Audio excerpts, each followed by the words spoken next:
Ma'am मी आज सकाळीच pregnancy taste केली, त्यात प्रेग्नन्सी टेस्ट पॉझिटिव्ह आली, पण मग सोनोग्राफी मध्ये प्रेग्नन्सीच दिसत नाही, असं का होतंय? बरं, आपण जेव्हा युरिन प्रेग्नन्सी टेस्ट करतो तर तेव्हा नेमकं आपण काय बघतो? गर्भधारणा राहिल्यावर आपल्या शरीरामध्ये एक हॉर्मोन बनायला सुरू होतो. त्या हॉर्मोनला आपण बीटा HCG असं म्हणतो.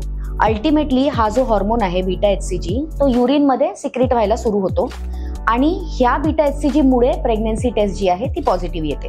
आता समज प्रेग्नन्सी टेस्ट तुझी पॉझिटिव्ह येत असेल पण सोनोग्राफी मध्ये प्रेग्नन्सी दिसत नसेल, तर ह्याचे दोन कारणं असू शकतात. एक तर तू प्रेग्नेंटच नसशील, याचा अर्थ काय? प्रेग्नन्सी टेस्ट जी आहे ती चुकीची आहे.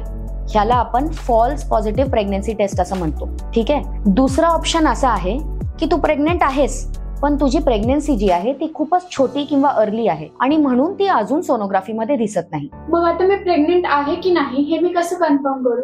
ओके, आता ह्याला कन्फर्म करायला आपल्याला तुझा ब्लड टेस्ट करायला लागेल. ब्लड टेस्ट म्हणजे काय? आपण जो बीटा HCG हॉर्मोन ज्याच्याबद्दल मी बोलली ते तुझ्या ब्लड मध्ये आहे की नाही ते आपण डिटेक्ट करू. समज तुझ्या ब्लड मध्ये ते आलं, याचा अर्थ तू प्रेग्नेंट आहेस, आणि नाही आलं याचा अर्थ प्रेग्नन्सी टेस्ट जी आहे ती फॉल्स पॉझिटिव्ह होती. समजलं?